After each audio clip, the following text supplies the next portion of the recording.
All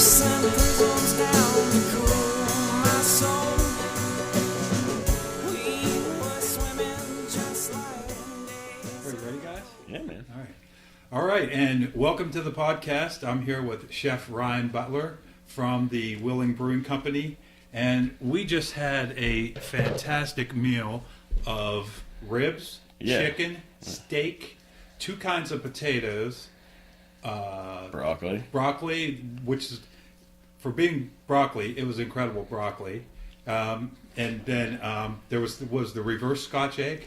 Reverse Scotch egg was there, yeah. That was kind of cool. That was a new invention.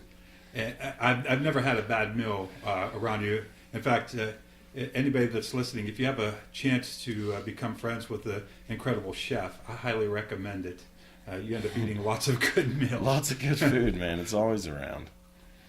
So I think I can't remember who I was talking to, but I was telling them that you're going to come on the podcast and how whenever we get together, the topic always comes around to food, but not in an annoying way where in fact, we talk about food, but it's always something different because you're just passionate about cooking. Yeah, I just dig food, man, and it started really early. So it's just kind of part of my language. It's part of my lifestyle. I was brought up around good home cooks, and Mom, let me do things in the kitchen when I was young. So I developed a respect for the kitchen because it is a dangerous place. Right. And just learned how to do things the old-fashioned way. And when you love something, it's you love something your whole life, it becomes just part of who you are. So that's why every conversation in one way or another touches on food at least once. So yeah, well, and the diversity of your interest in food too, I also find interesting because it's different cooking techniques from we've had conversations about the dehydrator and then smoking meats and different. And you smoke more than meats, which is incredible. Oh yeah, smoked fruits are amazing. I've done smoked strawberries, and when strawberries are real delicate, you wouldn't think that they would hold up in a smoker, but if you do it right, it ends up being a smoky, sweet little treat that you could eat by itself, or on a charcuterie board with some cheese and some nice hard sausages or whatever, or you could grind up and put on a pork chop on the grill. It's its own barbecue sauce at that point. It's amazing.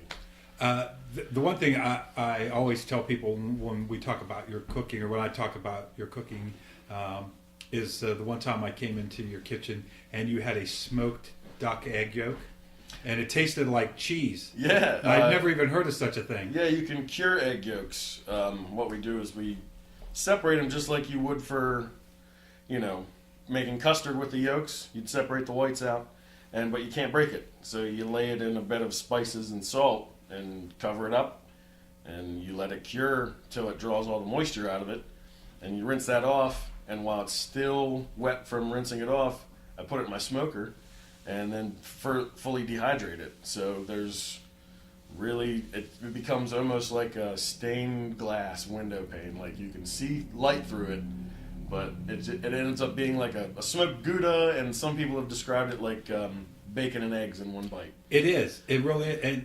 And I'd never heard of that before. Is that something that you kind of figured out on your own? Did you see that somewhere? Or? I saw a much simpler version of it online, and because I follow as many chef sites as I can, as many anybody that's talking about cooking on a regular basis, I'll check you out, see what you're talking about.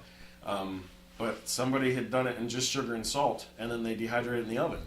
And I was like, you know what? We could do the same thing, just a little bit further outside the box, which is basically where I like to be culinarily, is outside of people's comfort zones. I like to work on the fringe. Every time I come back in the kitchen and you show me something, it's something new, and it does seem like you're always pushing the limits, and you're taking what's been done before and you're combining things that in ways that I've never really thought of before, that I've never seen before.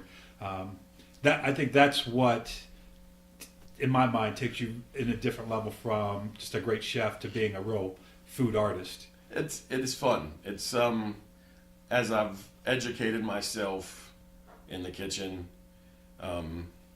I've learned the flavor profiles of certain cultures work with the flavor profiles of other cultures. And then some things that you wouldn't think would work together at all end up taking your taste buds on a totally different journey than you ever expected. And you're like, well, I have to have this. Case in point is we were messing around in the kitchen and we came up with what's called paradox pasta, because it really shouldn't work. But we take Italian cheese-filled tortellini and we toss that with our house-made kimchi and slow-smoked pork shoulder with some soy sauce, and we put it together in a pasta. And to talk to a chef, a classically trained chef, they would say I was outside my mind on that. But if you taste it, just have an open mind, because that's what I beg people to do about foods. Just have an open mind. Just try things. Step outside of your meat and potatoes. Step outside of your chicken tender salad and try something different. But we did that pasta, and I sold through pounds and pounds of it in one night, because once someone tried it, they told everybody else in the restaurant that came in, try this, I tell people all the time, the most unique dining experience you can have in the High Valley is at Wheeling Brewing, because there's nowhere else that you can get anything even close to the kind of food that you guys are serving. I know other restaurants have the things that they specialize in, and they might make a great burger, and they may even have an item that you can only get there. But literally, you're always coming up with new dishes, and it's always stuff that I don't think there's anywhere on the planet that you can get. A lot of the dishes that you make, because they're unique to you. And that's like one of the hidden gems to me of the High Valley, is you doing that, and other people doing really unique work that you can only find here in the High Valley. It's a nice time to be an artist in Wheeling, especially in Wheeling right now, because the upswing in Center Market is amazing. People are, trying new things, and they're appreciating different viewpoints of certain things. And they're like, one of the best compliments I get on a regular basis is, "You're the chef. You have the weirdest menu we've ever seen." I'm like, "Thank you. That's amazing. That's exactly what I wanted." Because if you like the stuff here, you have to come here to get it. You know what I mean? Yeah, that's right. You can't get it anywhere else. Yeah. And I think you are bringing some new flavors to people that they're not used to, like kimchi. I like it. Yeah. And it is totally an acquired taste. It is. It's an acquired smell, for that matter. If someone who didn't know what they were looking at, looked at it and smelled it, they would swear to you it was bad. Right. But in a controlled environment with somebody who knows what they're doing, you can take nature's natural process and kind of put it to work for yourself, and then turn out something that is just, it's fun to make, because you're taking all these raw ingredients and you're mixing them up and adding different things, and then at the end result is something completely different than if you were to just take a mouthful of it at the beginning. Like, it's, time has to help with that. I like fermented foods. Fermentation, man, it's really fun. It's really fun. You're right. It takes time to develop those flavors. A lot of things, if you want to do it and respect the process of the food, really respect Mother Nature. A lot of people that I've seen try to add so many ingredients that you really don't know what you're dealing with at the end for the end result. Yeah. I would much rather keep the process simple, keep it true to what it used to be, like curing ham, which is one of my new hobbies that I really enjoy. Really fine-tuning that as far as culinary skills. But doing that takes a couple of weeks.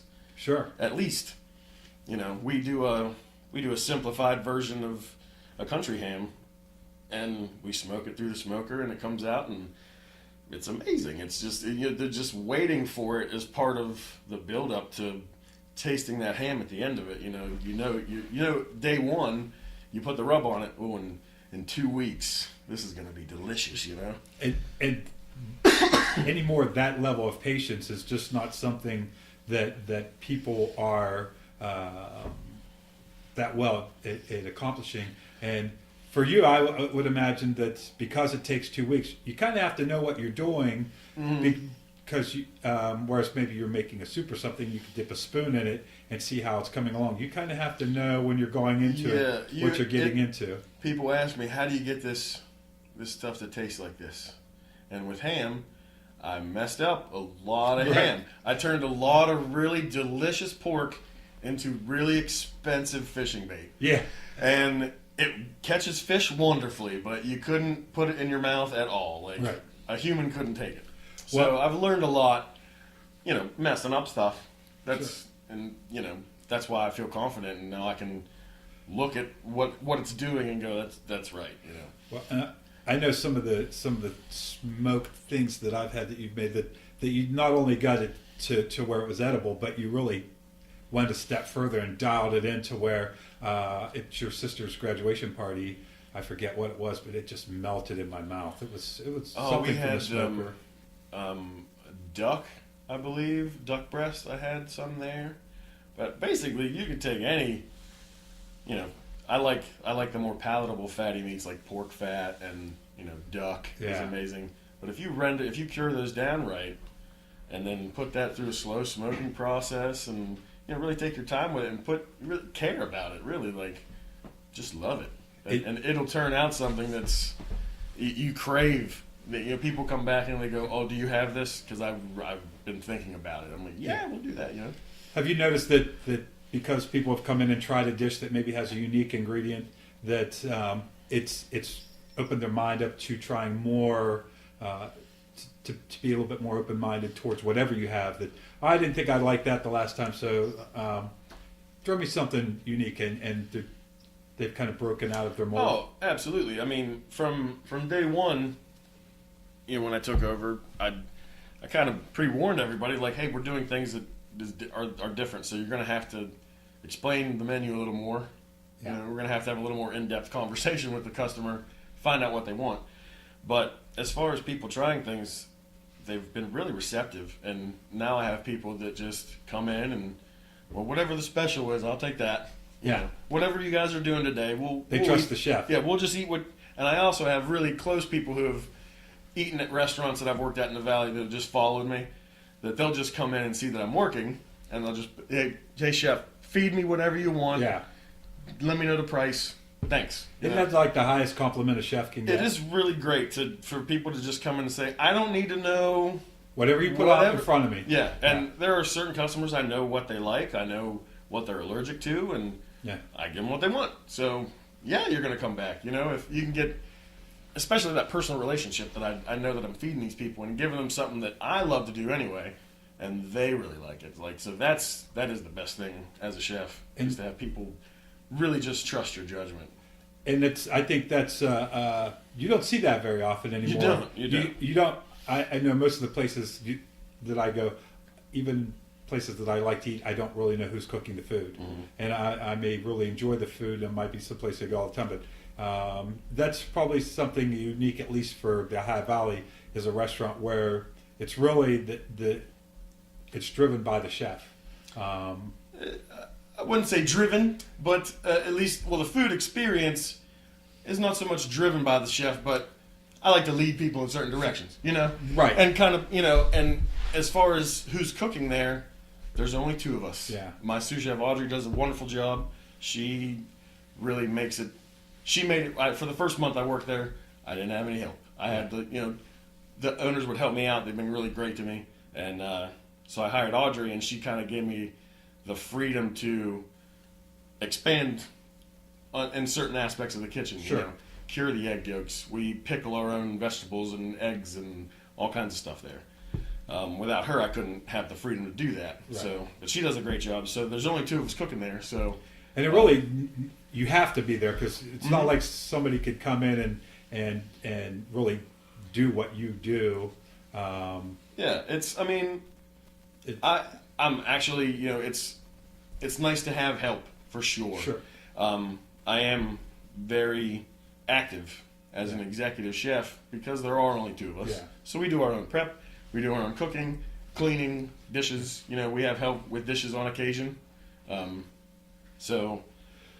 Because not to pick on Applebee's, but one night Lou could be cooking your food, and next night Bob could be cooking your food, and you wouldn't know the difference. But if Ryan's not in the kitchen, then I know to a that certain extent. To a certain extent, exactly. Audrey does. I give her freedom when she's working to do specials, and her specials sell out. That's so she gets the kind of she gets freedom too, and it's great. It's a good thing as a chef, a working chef, that if you don't have freedom to create, you get burnt out real quick. Yeah. So, but as far as knowing who's in the kitchen, you can tell certain things because we have our own style. But being an artisan kitchen, there's sort of a little leeway there because usually a kitchen is supposed to pump out uniform cookie cutter meals all the time. But we have a little more freedom. We have a certain wording in our menu where we can alter things to what the farmers have, or what we can get from this local vendor, or what we can get from this local person, so we can plug that into our menu at any time and keep it fresh. And that's one of the things that we've talked about many times is that you're really big into farm to table and local ingredients. And so kind of explain a little bit why that's important to you and what exactly that means to you. Well, as a kid growing up in this area, hunting and fishing was a big part of my life. So that's why I learned where my food comes from. It made much more sense to me to go get a deer during hunting season that has been eating, nuts and berries and foliage all year and getting healthy, and there's no chemicals in it. It's a healthy animal. It's happy. And it's happy, yes. Yeah. And then I've gone through the commercial end of restaurants and just seen the prepackaged canned goods that everyone's just guzzling down. Yeah. And you know what? I would much rather have a personal relationship with the guy who's growing a hog that I'm going to serve in the fall, and wait and do that pork in the fall when it's supposed to be, dispatched. Right. Instead of these, I'd rather have a happy pig and a happy cow than those ones that are caged in and boxed in. That's not healthy. And it definitely affects the way the food tastes. Oh yeah, you can taste, if an animal was happy or not. Yeah. It's the adrenaline and the fear that goes through those animals on a daily basis when they're caged in like that's not good for that meat at all. The antibiotics and all those other things are probably the thing that people that are conscious of what they're eating. It's probably the first thing that comes to mind. But there's a certain thing that happens when that animal's pumping adrenaline and scared to death, and then it gets dispatched right after that, and then they package it up and send it to the grocery store. That taste is in there. You can almost taste the fear. I would much rather have an animal that was raised on natural things in a pasture and had its freedom. Let it take more time to get to the size it's supposed to be than to pump it up and get it that fast when it's young. And definitely, my feeling is with food, the closer it is to the way it is in nature, the better it is. And I've had a complete 360 on hunting in the last few years, where I think, because I eat meat, I like meat, big workout guy now, and super into eating healthy food. And for me, I have to have protein, and the only way to get enough is through meat. And I'd rather eat meat of something that lived free, like you said, and ate whatever was natural to it. It would eat, yes. Yeah. And that deer's not going to live forever. And the reality is that if it's not taken down by a hunter, it's either going to starve to death, or it's going to get hit by a car by and a vehicle. suffer. Yeah. And if we don't keep these animals in check by eating them, they're going to destroy themselves. Yeah. And there are no retirement homes for deer, and they also don't live forever. So they don't have an adoption process for old does and bucks. Yeah. So eventually, all of them are going to die, and I think, a quick death. You might as well enjoy one with some apples, some grilled apples, and some potatoes, and some fresh vegetables from your garden. Yeah. I would much rather enjoy a deer like that than see it hit on the highway. Yeah, where it could lie starving in a ditch for 3 days while wolves or coyotes eat its butt. Pick at it, yeah. Pick at it. Yeah. So and I know I'm a gardener, and so are you. And there's just nothing like a tomato from the garden versus one that you get at the store That was ripened in a truck on the way to the store. Yeah. And that's made to be to survive the shipment from California to sit on the shelves. Yeah. The tomatoes that I grow, if I pick them, you have to eat them relatively quickly because they don't have a long shelf life. But you don't. They don't usually have to sit on the shelf because they're so delicious. They're so delicious, exactly. Yeah. And I like being able to plan a special over what I got an abundance of in the garden. Like, oh, we're going to have a lot of beets. We're going to do a beet salad at work, you know. Or, hey, I need some basil for this sauce. I'm going to take it from the garden today, and it's going to be in the saucepan tonight. Yeah.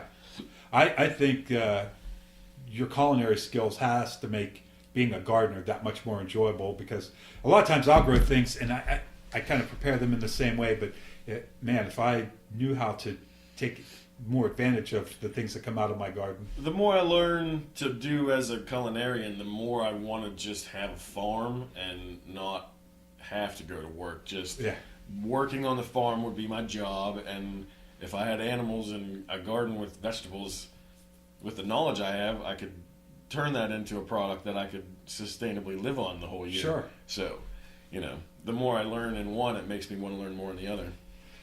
And it benefits to know more in the other, because then you can cut out the middleman and do everything yourself. That's right.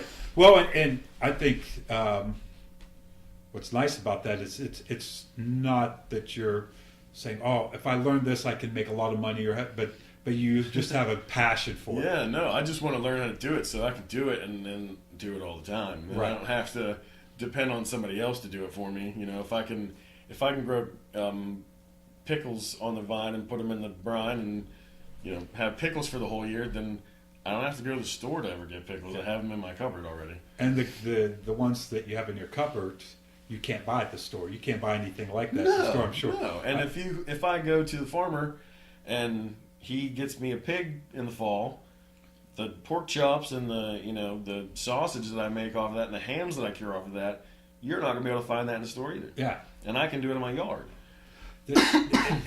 For me, the fact that you make your own kimchi, I don't even know anywhere that you could buy that locally. You can find it in organic sections in Kroger, but you have to look for it, and it's really expensive. And it's a little jar. Yeah, it's a really small jar for a lot of money, and for that amount of money, you can go buy the ingredients to make enough kimchi to last however long you want. Gallons of it. Yeah, you're going to be able to make a lot of kimchi, and you can eat it for every meal, and it's going to last you months. You know, instead of that jar for the same price.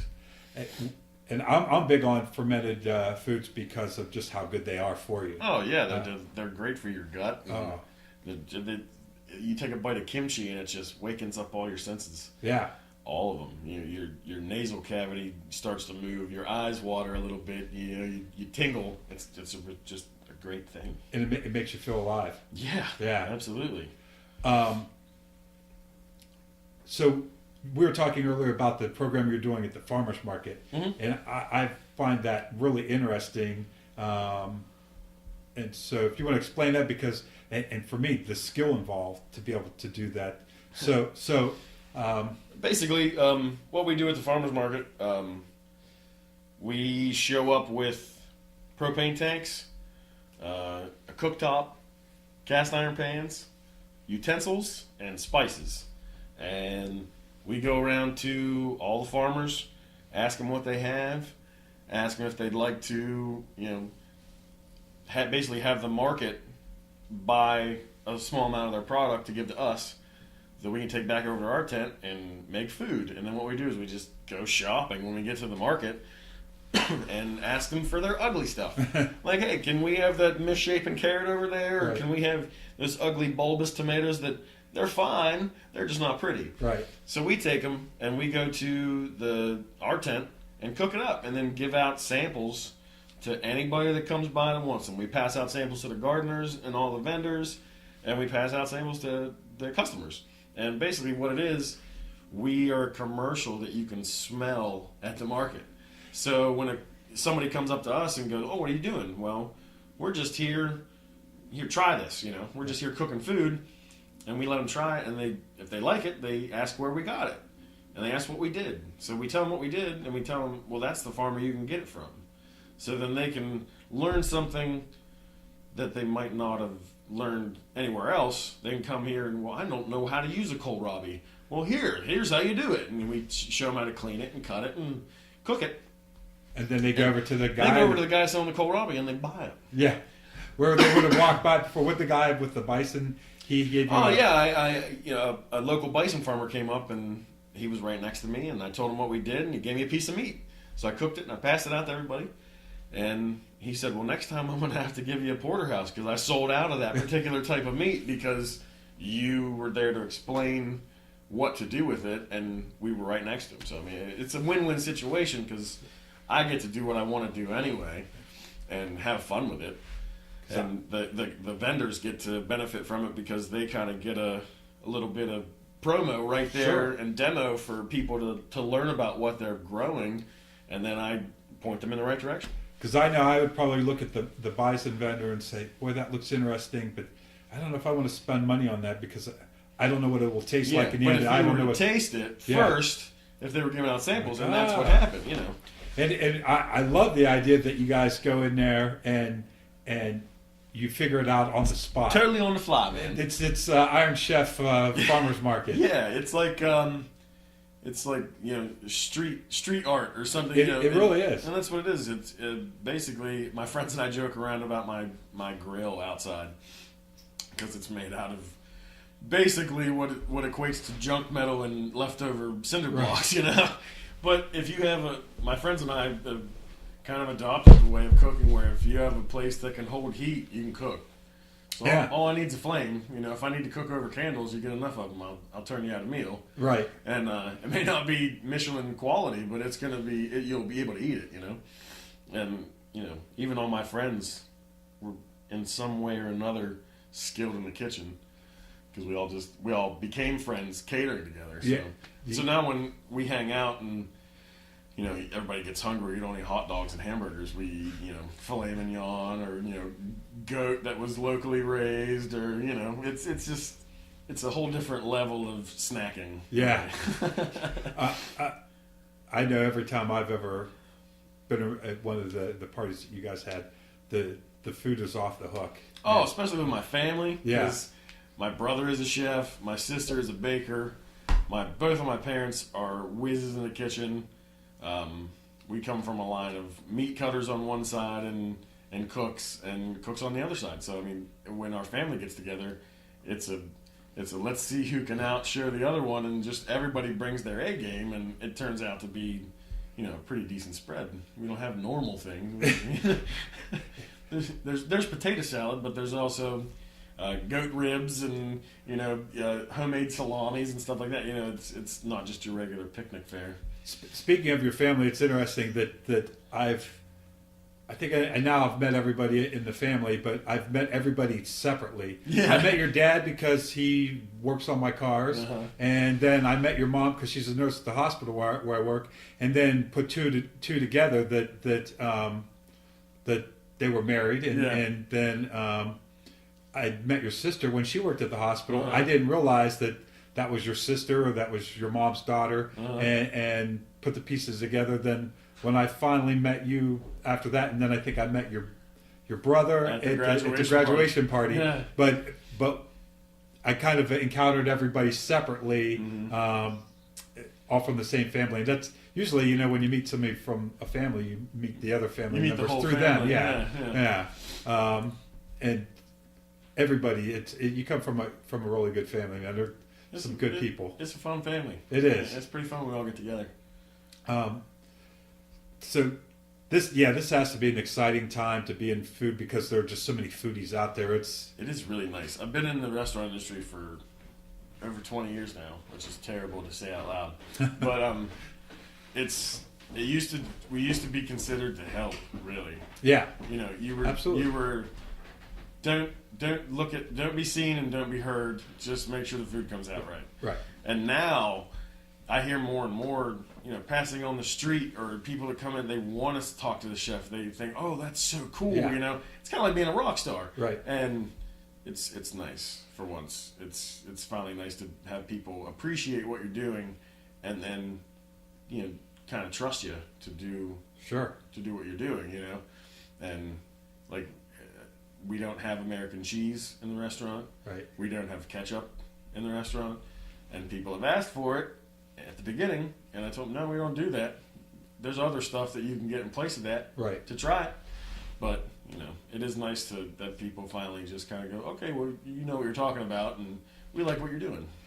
And I think that, I'm not so tapped into that world, but it just seems like that people really want that experience, whereas even as little as 10 years ago, they really wanted something that they ordered it, they knew what they were getting, and now they have that sense of adventure, and Yes. the idea of trying a new dish is going out to dinner is really about the food. Yeah. It is more so than the social interaction where you just happen to eat a meal and you get the same thing every time. It's to Instead of it being fodder, it's more of an experience. yeah. It's the main part of the evening is we're going which to go is and try very this cool. dish. It's very cool to be in this business now, and especially we were talking about with Wheeling being on an upswing. Yeah.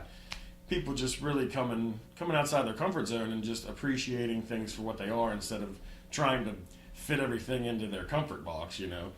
Which just expand your view, and it's a really good time. Yeah, I think Wheeling is experiencing that renaissance in a lot of different areas, Mm-hmm. but you're definitely leading the charge culinarily speaking, and I try to just keep it honest, man. Like I don't think I mean, yes, I'm doing stuff that's different, but just because I've read about other food cultures, and Americans as a food culture, we're new. Like we're in a lot of respects, we're still trying to catch up to the open-mindedness of other food cultures. Sure. So to be at a time where people are trying new things, it's I wouldn't say that I'm leading the charge, but I am kind of giving people trying to at least make the general public realize that, hey, there's different things that you could try. And Sure. You can do a business based around something that's a little different. You don't have to do what everybody else is doing. well, I think that's a very humble way to look at it, but honestly, it takes a lot of guts to, as far as I'm concerned, to even in the culture where the climate where people are more open to it, still to put things on the menu that people have not tried before, and to throw in these unique combinations and stand behind your product and have faith that if people taste this, as much as it may not sound like something that they've ever heard of, Mm-hmm. that that people will like it. And that's, I think it comes a lot from. I mean, I've worked in this area, like I said, over 20 years, and in that time, people have eaten the stuff that I've put out all the time, and they enjoyed it. Yeah. So I wouldn't say that it's kind of got sidetracked in my brain. That was terrible. that's well, I can see that the experience of having, But yeah, like it's just. Yeah, I just really like. I've built up a fan base, so like Right. the people just they trust that I put in the work. yeah, To earn their respect, really, to earn the fact that I know what I'm doing, and I'm not gonna get you sick, right, and I'm gonna give you something that's delicious. Yeah. That's my whole.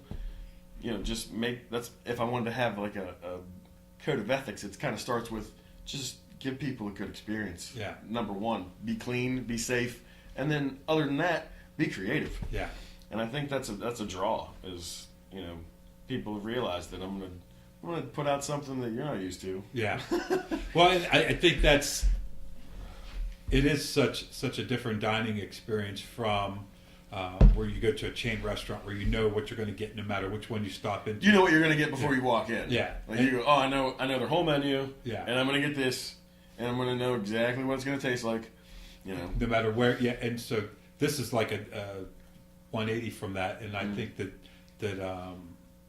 that's really refreshing for me to see that so many people appreciate it as well. Yeah, and up and coming, we got a new menu rolling out, which is exciting. Yeah. We're going to be switching over to some new summer flavors and kind of pushing some boundaries again. Yes. I joke with my sous chef Audrey. I say, well, now that we've done this, we got to keep raising the bar on ourselves. Right. we don't want to get stagnant, and so it some days it's challenging because you go, well, what am I going to do now? Like I set the bar so high for myself. What do I got to do next? But we're bringing back a couple of old favorites that people liked as specials, and doing some raw tuna stuff, some Nice. poke. We're doing a tuna poke parfait, which will be really cool. Which is actually Audrey's, and taking some of the classics that people have gotten accustomed to and adding a new twist to it, or preparing it a different way. Adding some new options on the menu. You can customize things a little more now. Just very refreshing as a chef to be able to make those changes and have people support you. Sure, and I'm sure that the safe bet would go, well, this is popular on the menu. We're never taking it off. Oh, well, we actually have a menu. I'm not going to tell you which one it is, but there is an item on the menu item that is very popular. I sell a lot of it, and it's coming off of the menu for the simple fact that let's try something else. Yeah. And I'm still going to have the means to do that. Sure. So if somebody comes in because they drove, I drove from middle of Ohio because someone told me about this pulled pork sandwich. Yeah. I'll still be able to do it, but it's not going to be on the menu. Yeah. That's. Oh, I see. I didn't realize that. That's. That's really nice that that you're thinking that far ahead of your. Oh, your customers. absolutely, and we have a vegan following, which is funny because I consider myself to be more of a meat specialist. Right. But I do recognize that there are friends out there of people who like meat that don't eat meat. Right. And usually I've learned in circles that the person with the most dietary restrictions chooses where they eat. Right. Where the whole group eats. Right. So if I can give vegans an option, they can go, we can get this stuff here. And then all the people that eat meat can go, we can get this stuff here too.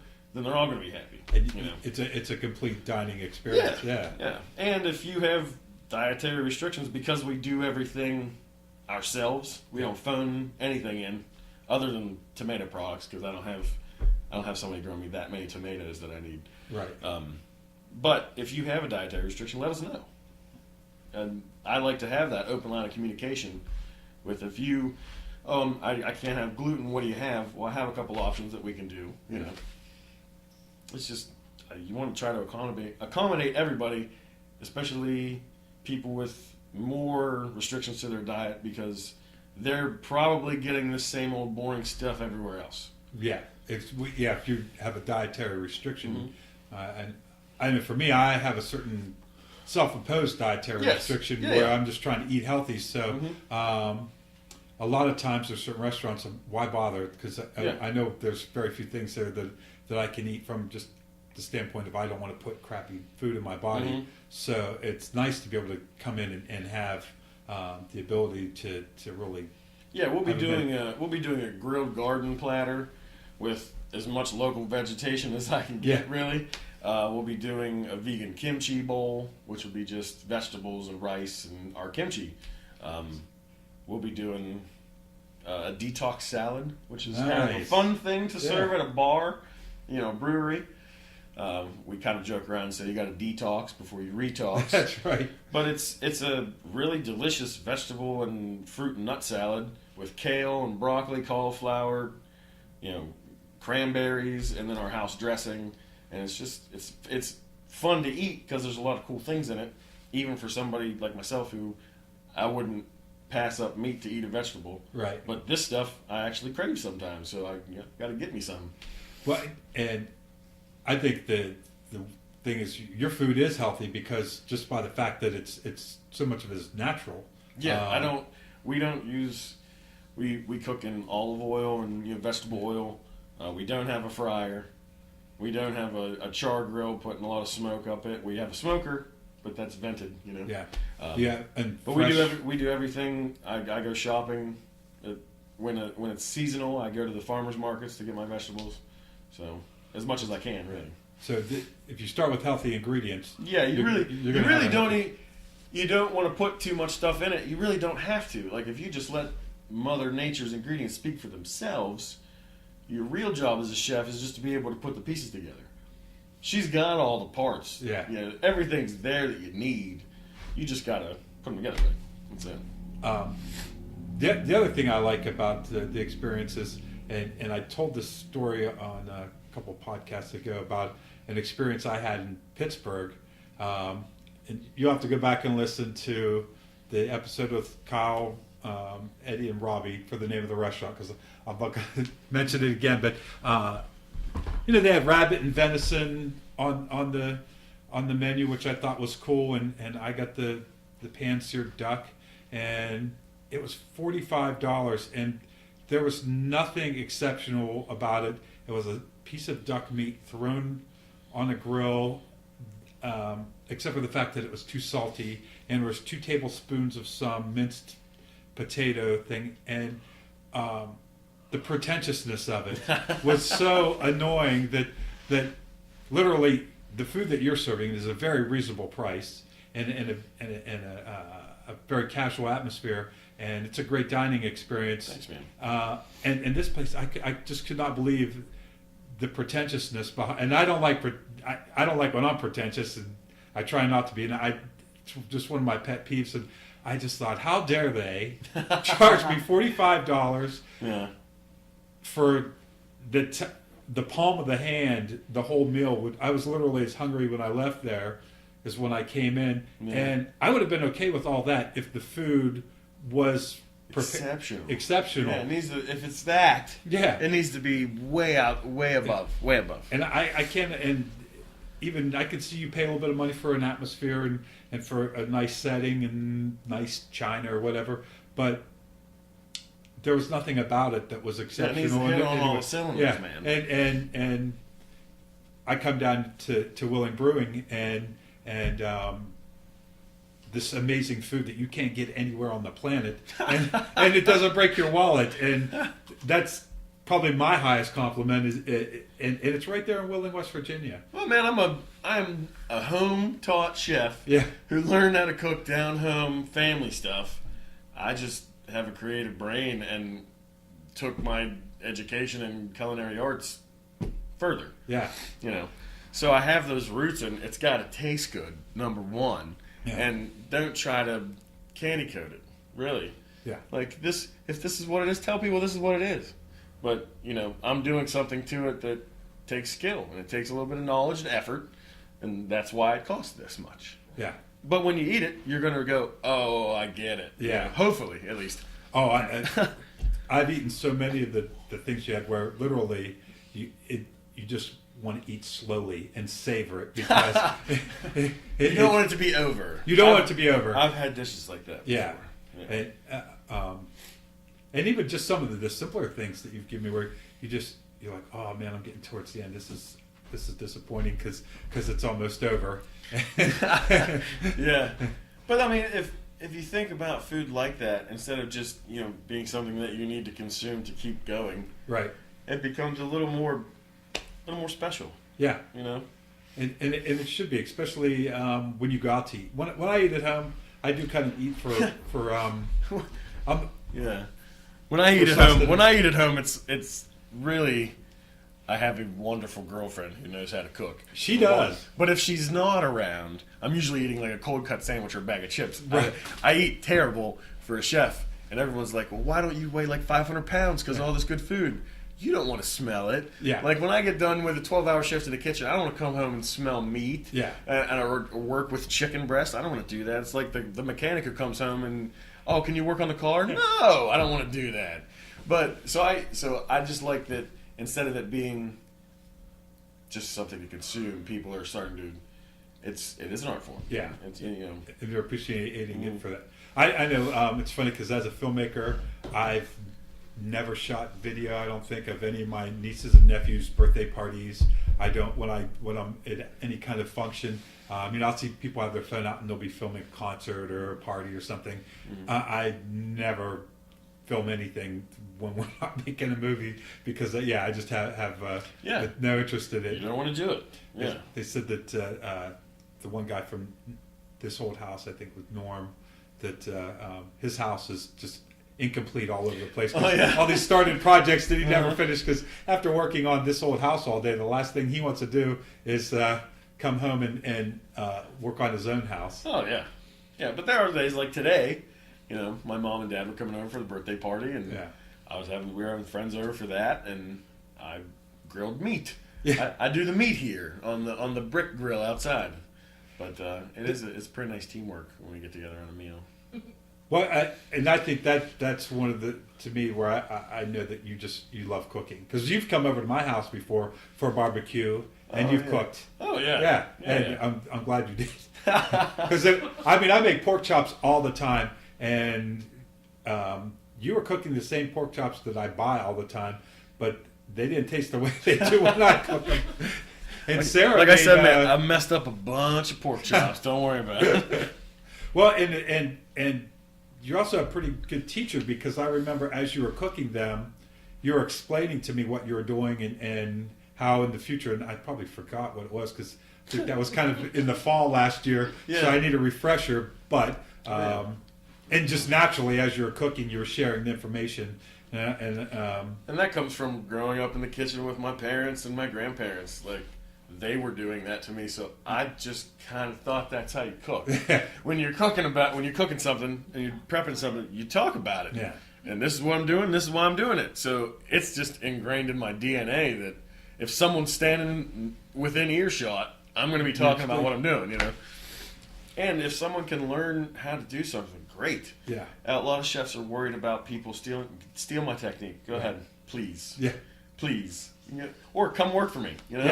Yeah. Well, I think that you're not is competitive at all. No, man. The more people that are getting out and cooking things, the more people are going to appreciate what they're putting in their mouth, and then maybe think about, instead of going to that chain restaurant, going to the local shop and seeing what they're doing. Right. You know, it's not a competition. I kind of think that same way. Yeah, I'm going to be doing this whether there's going to be 10 people in the restaurant in the day, or there's going to be 1,000 people come through the restaurant, or I'm not going to be at a restaurant. I'm still going to be cooking like this. Yeah. For my family and friends, you know. Well, and the nice thing about having, peers that you can learn from, but also, I like that we just recently, over the winter, met up with these group of filmmakers from Martins Ferry, Dawn, Brenton, and I can't remember his name because I'm on the spot. Yeah. Keith, and from the Straight to Hell crew, and I mean, it challenges me to keep up with my peers. Absolutely. And I've learned a lot from them, and even just the other guys that I work with, when they make a really good film that they directed, it reminds me that, like, yeah, you need to step it up. You got to do the same thing. Yeah, Exactly. And I think that friendly competition is always good and inspires everybody. And this probably the most reoccurring theme on the podcast has been that we live in an area that there's not haters. When you're successful, people are glad to see you succeed. Yeah, because if someone's successful, it's just going to draw more people here. Yeah, and then that just helps everybody. And there's a lot of really good collaborations. We were talking about ways that me and you could collaborate with what you're doing and with what I do with the film. And and I see that spirit of cooperation where people take the thing that they're passionate about and that it's their expertise, and they combine that skill, kind of the way you do with the farmers market, where people bring whatever that is that they are passionate about to the table, and they collaborate on things, and both parties benefit, and the public benefits from their efforts. And because we again with this area, we are fully capable as communities up and down this river valley to be completely self-sustainable. Yeah, we could do just about everything you need because we're hard-working, down-to-earth folks. And that's kind of why I like this area, but it's also another reason that doing what I'm doing in the culinary world's kind of tough, at least it used to be tough in this area. It's because people were very, determined and, set in their ways. Right. It's nice to see that, and I think it's the whole country in general, maybe even the whole world, where people are starting to kind of come out of that, where they're being open-minded. But I think this is one of the more progressive communities that I know about. What I think is we were all raised with that hard-nosed, determined, will to do what you say you're going to do. Yeah. And that spawned a good work ethic, and then it created a bunch of people who were creatively thinking and became artists. Yeah. So you have that good, strong stubbornness, almost to calling it, of doing things the way you want to do them. But then we also have the people who took that and turned it into an art form too. So now you have artists who have that same work ethic to get behind what they're doing and just do it because they want to do it, not because it's going to make them famous or get them rich. You know what I mean? Yeah, to get the praise. Yeah. Yeah. That's a good point, because definitely it takes effort to achieve something, and it's one thing to have a goal and even have a lot of talent, but at the end of the day, you got to put your ass into it and work really hard. You got to have the scars on your fingers Yeah. and the hairless knuckles and the grease burns and the knife callus. You got to have all that to be able to confidently tell people, this is how you do it. So even as a leader in the kitchen, before I was the boss, I had to be able to do the things that I was telling people underneath me how to do. Right. Because if I'm going to be your boss and I tell you to do something, I should be able to do it exactly the way I want it done. Yeah. And show you how to do it. So that's I've had a lot of bosses that didn't do that to me in my coming up through the culinary world. So I made a vow to say, if I'm going to tell somebody to do something, they're going to be able to know that I can do it. Yeah. So. And the like you said, you made a lot of hams before you. Yeah, I ruined a lot of hams. You ruined a before lot I of got hams. one. Yeah.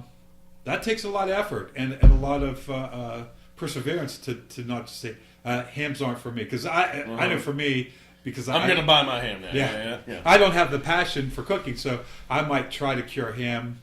I can't imagine that I would, but if I did and it didn't turn out right the first time, I'd be like, hell with this. Probably wouldn't waste another 2 weeks of ham. Yeah.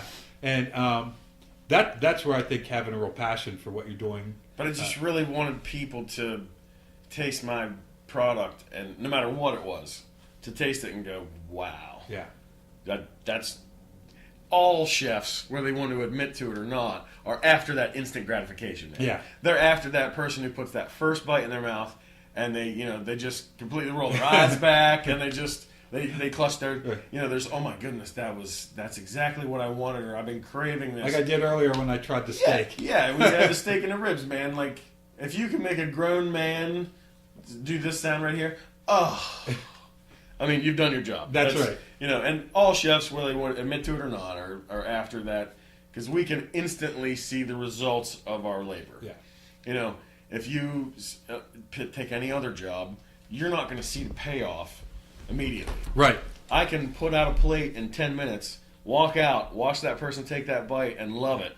And that's instant. Yeah. That's really what it's all about, man. And as much as it's something that you maybe prepared in 10 minutes, it's also something that you've worked at for a lifetime. Well, it took me 10 minutes to put your plate in front of you, but there were weeks of prep for that dish beforehand, and there were years of learning that skill put into that 10 minutes. Yeah. So it's not just, the 10, 15 minutes that from the time you order it to the time you're eating it. There's, there are people behind the scenes doing a lot of stuff you don't even know about. And I would say, just from some of the different creations that I've seen you come up with, that the amount of hours that went into the egg yolk, for example, how many hours you put into just coming up with that and figuring out how to do it and dialing it in we got to the moment where you sliced me off a piece of it and I put it in my mouth, and I never tasted anything like this before in my life. It's a good combination of creativity and thinking outside the box, and patience and practice. Practice. And that's knowledge. That's a good one. I've been a big fan of yours since people are listening thinking, boy, he spent an hour kissing a guy's ass about food, but I don't care, because I'm just a super fan. Not just of eating the food, but the way you approach it. I mean, from the start, for people that don't know, you're dating my good friend Sarah, and she had talked about you for a long time. And when we finally met, I was just really struck by how passionate you are about what you do. And I learned a long time ago that if you do what you like to do, and what you love to do, and what you're passionate about, you really don't have to work. right, And I also learned that you have to work to do anything, really. yeah, So you have to put a lot of I effort. kind into of put them together, and if I'm going to have to work, I'm going to do something that I'm good at, which I learned. I wasn't good at cooking immediately. Yeah. You know, it took a lot, like I said, a lot of messing up stuff, and a lot of my parents going, well, we might have to order pizza, maybe. Right. You know, okay, all right, maybe we'll get pizza. But, you know, that all just practice, man. And I think just finding that thing in life that you really love to do. I think I found things that I definitely love to do, and I think for people like us, we're really fortunate because you can go a lifetime and not find that thing There's that a you're lot of passionate people who about. spend their time in a cubicle Yeah. at a desk, man. I couldn't do it. Couldn't do it. I hope anybody that's listened to any of these podcasts, but particularly this one, if you don't have something that you're passionate about, it doesn't mean that there's anything wrong with you. It just means you haven't found it. And Keep looking. Keep looking. Yeah, keep looking. Try new things. Explore something that you have a little interest in. Because you don't always know Yeah. that you're going to fall in love with it the first time. I didn't set out to be a chef. Yeah. I ended up just becoming a chef. Yeah. It's kind of like the mafia. It sucked me in. I couldn't get out of it. I- But it ended up working out for me, you know? When I started filmmaking, I had no desire to. The first couple things I edited, I wasn't thinking that I'm going to learn how to do this so I can make film someday. I was just kind of goofing around, and then I found out that I liked it, and Yeah. the more I did it, and then at some point it did become something that I became passionate about, and I'm really getting into the podcasting thing now, Yeah. and I didn't know that I would really like it when I started.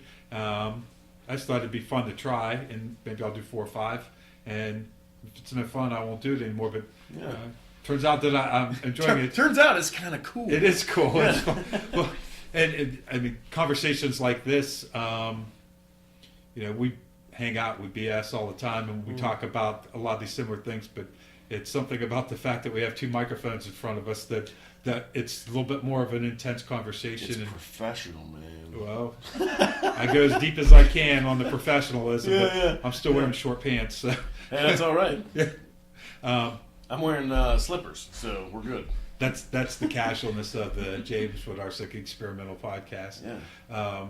Couple things that I wanted to mention. So you do some interesting forms of cooking, the smoking, the dehydration, but there's a whole thing with camping and outdoor cooking that we had talked about.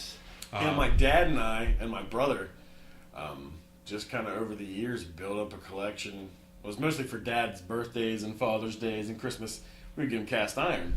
Well, then he started getting into fishing trips and collecting pieces of stove tops and 1 propane burners and smaller burners and big burners. And for my brother's bachelor party, it kind of culminated in a 3-day bachelor weekend, and we lit a fire on Friday morning and did not cook anything except over that fire for 3 days. Wow. So we had breakfast, lunch, and dinner, and snacks and everything over the campfire.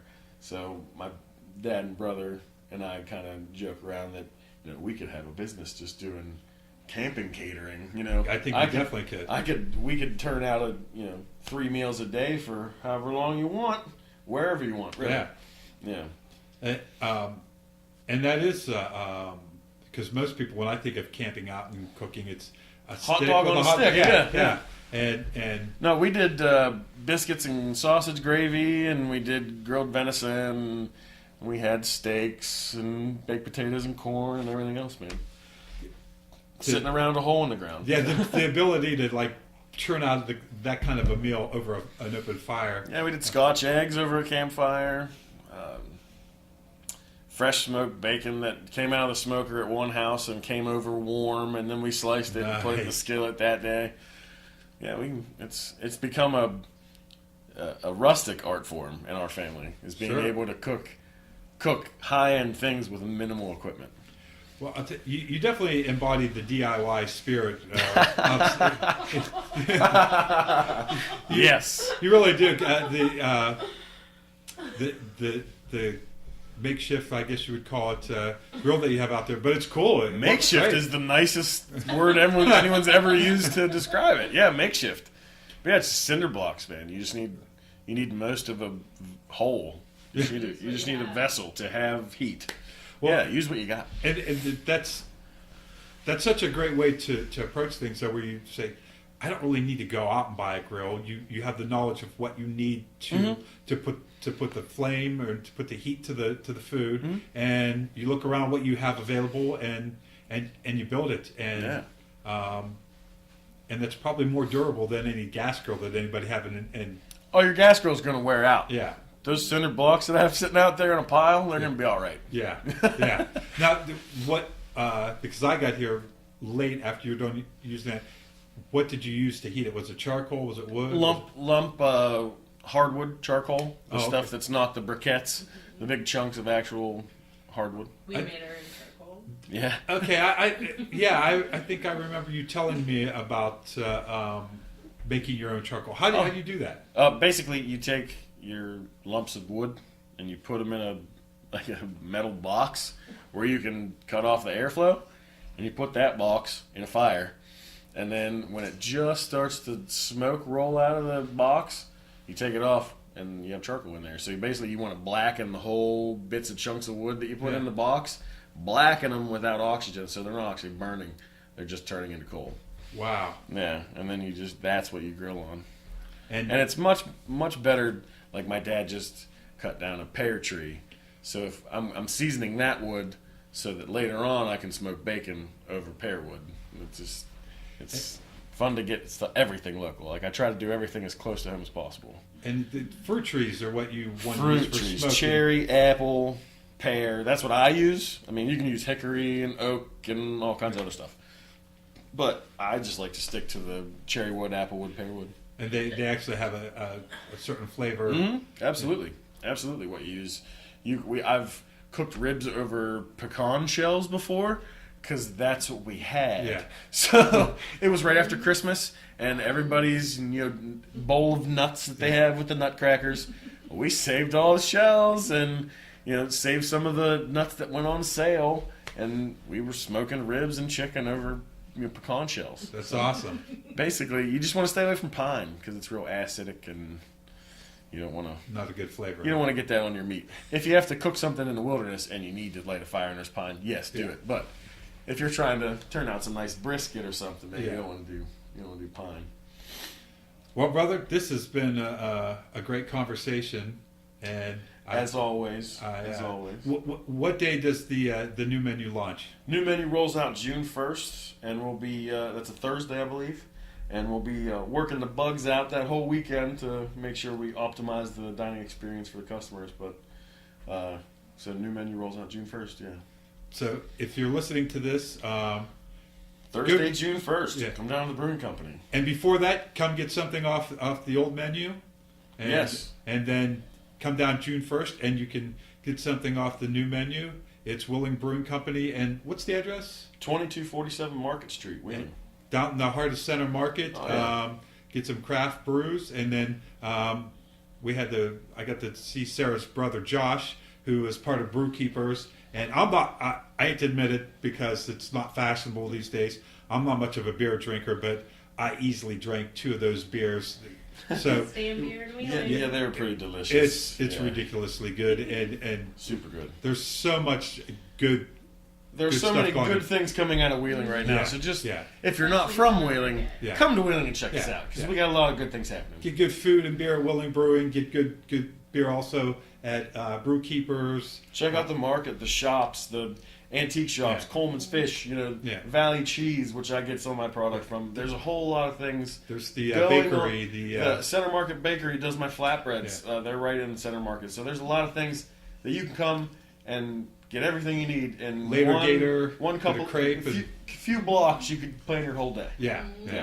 We can't say enough about what everybody's doing here in the Ohio Valley, but When it comes to food, you're my guy. Thanks, man. And when it comes to being someone that's passionate about what they're doing and just being an artist, it doesn't get any better than that, man. Appreciate it. And so I think that's why we've always hit it off so well. Oh, yeah. 'Cause, I dig what you're doing, too. thanks, man. For sure. All right. Thanks for being on, brother. Hey, no problem, buddy. All right, everybody. Till the next time. Goodbye.